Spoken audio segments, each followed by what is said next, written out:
இன்றைய விழாவில் ஆவணங்களும் புனைவு எழுத்தும் என்ற தலைப்பில் சிறப்புரையாற்றவிருக்கும் சிறப்பு விருந்தினரை நம்மிடையே அறிமுகம் செய்து வைக்க முனைவர் ஆ. வெண்ணிலா அவர்களை அன்புடன் அழைக்கிறேன். அனைவருக்கும் இனிய மாலை வணக்கம். அரங்கு நிறைந்தது என்றால் தான் நமக்கு மனசு நிறையும். ஸோ மனம் நிரம்பி ததும்புகின்ற இந்த நேரத்தில் மிக இனிமையான இந்த மாலை பொழுதில் உங்களுடன் இன்றைய சிறப்பு விருந்தினரை அறிமுகம் செய்வதில் மகிழ்ச்சி அடைகிறேன். நம்முடைய ஆவண காப்பகத்தில் 2 மாதங்களுக்குள் நடைபெறுகின்ற 4வது அறக்கட்டளை சொற்பொழிவு டாக்டர் பழனி ஜி. பெரியசாமி அறக்கட்டளை சொற்பொழிவு. ஆணையர் கூறியது போல ஆவண காப்பகமே ஒரு திருவிழா கோலாகலத்துடன் பண்டிகை காலத்தினுடைய மகிழ்ச்சியை போல் ஒவ்வொரு நாளும் இருக்கின்றது. நாம் எதிர்பாராத அல்லது நாம் கனவு கண்டு கொண்டிருக்கிற பல விருந்தினர்களை நம்முடைய ஆவண காப்பகத்திற்கு அழைத்து பேசி அவர்களுடைய உரையை கேட்டு மகிழும் வாய்ப்பு நமக்கு கிடைத்திருக்கின்றது. இந்த நம்முடைய ஆவண காப்பகத்தில் மொத்தம் 4 அறக்கட்டளைகள் தான் நிறுவப்பட்டிருக்கின்றன. 5வதாக ஒரு அறக்கட்டளையை நம்முடைய ஆணையர் அவர்கள் அவருடைய பெயரில் ஏற்படுத்துவதற்கான முயற்சியை எடுத்திருக்கிறார். இது அவருடைய முயற்சி எந்த அடிப்படையில் என்றால், இன்னொரு ஆய்வாளர், இன்னொரு வரலாற்று அறிஞர் நம்மிடையே பேசுவதற்கான காலகாலத்திற்குமான அந்த அறக்கட்டளையை நிறுவுதல் என்பது மிகப்பெரிய மனம் வேண்டும். அதற்காக ஆணையர் அவர்களுக்கு ஆவண காப்பகத்தின் சார்பாக என்னுடைய அன்பையும் நன்றியும் தெரிவித்துக் கொள்கிறேன். இந்த 4 அறக்கட்டளை நிகழ்வுகளுக்கும் வந்தவங்களுக்கு தெரியும், இந்த உரைகள் எல்லாமே எந்த அடிப்படையில் வந்திருக்கு. இன்றைக்கு இன்னொரு தளத்தில் நம்ம வந்திருக்கோம். முதல் பாலிகாவினுடைய அறக்கட்டளையில் பெரியார் ஆவணங்கள் தொகுப்பு குறித்து நான் உரையாடினேன். அது ஒரு தலைப்பு சார்ந்து ஒரு ஆவணங்களை தேர்வு செய்து ஒரு எழுத்தாளராக அந்த ஆவணங்கள் எனக்கு எந்த அடிப்படையில் முக்கியமானவை என்ற அடிப்படையில் என்னுடைய பேச்சு அமைந்திருந்தது. அடுத்து நம்முடைய மரியாதைக்குரிய இந்திய ஆட்சிப்பணி அதிகாரி திரு பாலகிருஷ்ணன் சார் வந்திருந்தாங்க. ஆவணங்கள் அப்படின்றது இன்னைக்கு உருவாக்கப்பட்ட ஒரு சொல்லல்ல, அது சங்க காலத்திலிருந்து எப்படி நம்மளுடைய மரபில் தொடர்ந்து வருகின்றது என்பதை அவருடைய திராவிடம் சார்ந்த எழுத்துருக்கள் கண்டுபிடிப்புகளோடு சேர்த்து மிக அருமையான ஒரு உரையை இங்கு நிகழ்த்தினார்.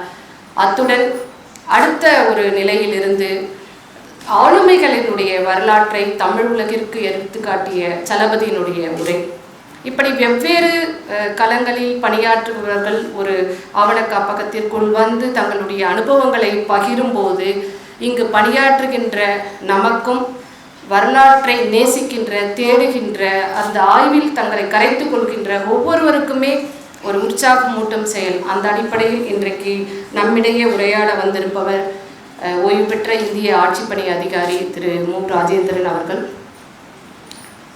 50 வயதுக்கு பிறகு, இன்னும் சரியாக சொல்ல வேண்டும் என்றால் 52 வயதுக்கு பிறகு எழுத ஆரம்பித்து 63 வயதிற்குள் ஒருவரால் சாகித்ய அகாடமி விருதினை வாங்கிட முடியும் என்றால் அது அவருக்குத்தான் சாத்தியப்பட்டிருக்கிறது. இத்தனை தாமதமாக எழுத ஆரம்பித்து இத்தனை விரைவாக நம்முடைய ஆணையர் அவர்கள் கூட வருத்தப்பட்டார், அவருக்கு தாமதமாக கிடைச்சிருக்கு. சார் ரொம்ப சீக்கிரம் கிடைச்சிருச்சிங்க சார். 13 வருடங்களுக்குள் ஒரு விருதினை தமிழ் இலக்கிய சூழலில் பெறுவது என்பது சாத்தியமே இல்லை.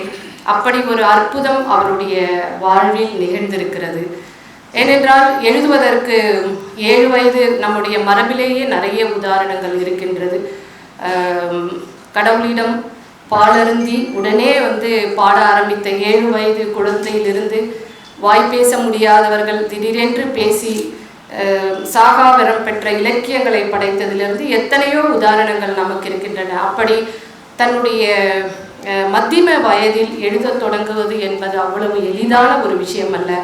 ஆனால் திரு மு. ராஜேந்திரன் அவர்கள் வரலாற்றின் மீது கொண்ட ஆர்வத்தினால் செப்பேடுகள், கல்வெட்டுகள் என்று ஒரு வரலாற்று அறிஞராக முதலில் தன்னுடைய எழுத்துக்களில் வெளிப்படுத்தி கொண்டார். அவர் திருவண்ணாமலை மாவட்டத்தினுடைய ஆட்சியராக இருக்கும் பொழுதுதான் எங்களுக்கு அறிமுகம். வந்தவாசி போர் நடந்து 250 ஆண்டுகள் முடிவடைந்த ஒரு தருணத்தின் போது அது குறித்து ஒரு தொகுப்பு மலரை கொண்டு வர வேண்டும் என்று எங்களை அணுகினார்.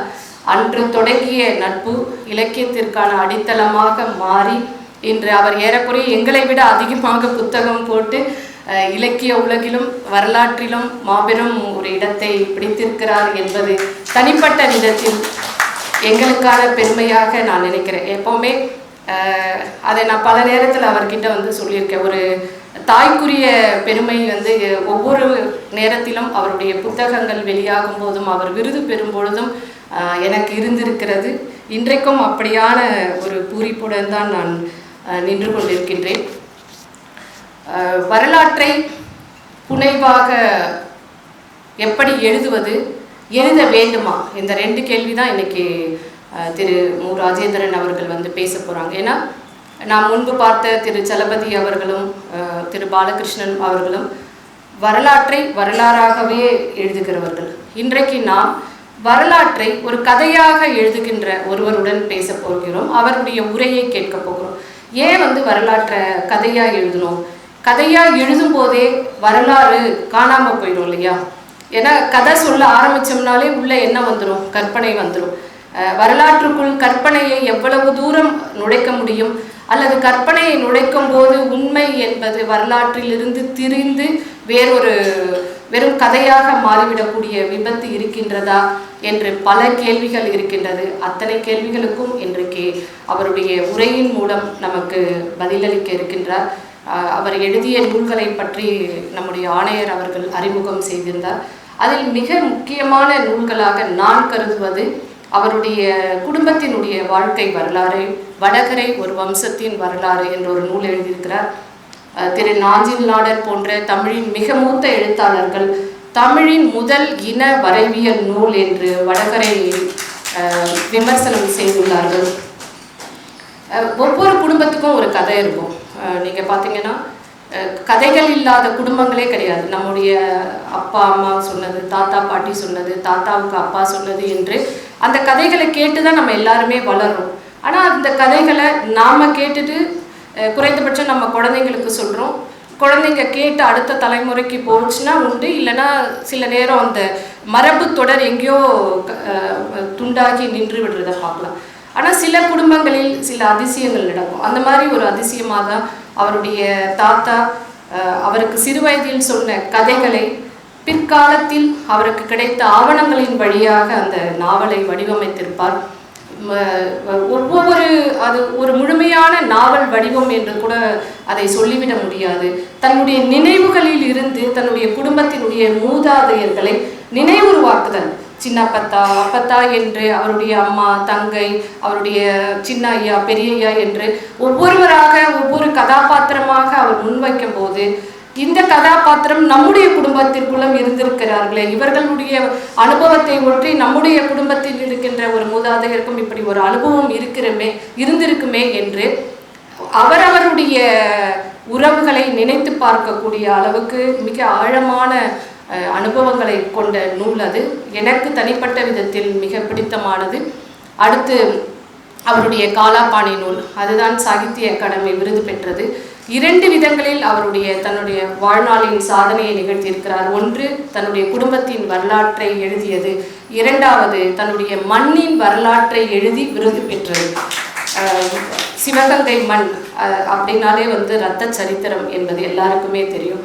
காளையார் கோயில் போர் தான் சுதந்திர இந்தியாவிற்கான வழிவகுத்த முதல் விடுதலை போராட்டம் என்று டாக்டர் ராஜையன் விவரித்திருக்கிறார். அப்படியான ஒரு விடுதலை போராட்டத்தை பற்றி நாவல் எழுதி அந்த போருக்காக இந்திய அளவில் ஒரு அங்கீகாரத்தை பெற்று தந்திருக்கிறார் என்ற விதத்தில் அவருக்கு 2 விதங்களிலும், ஏன்னா நாம் பிறந்து வளர்ந்து வாழ்ந்தோம் அப்படின்றத எல்லாருக்குமே இருக்கிற 3 எழுத்து சரித்திரம், அதில் எந்த மாற்றமுமே கிடையாது.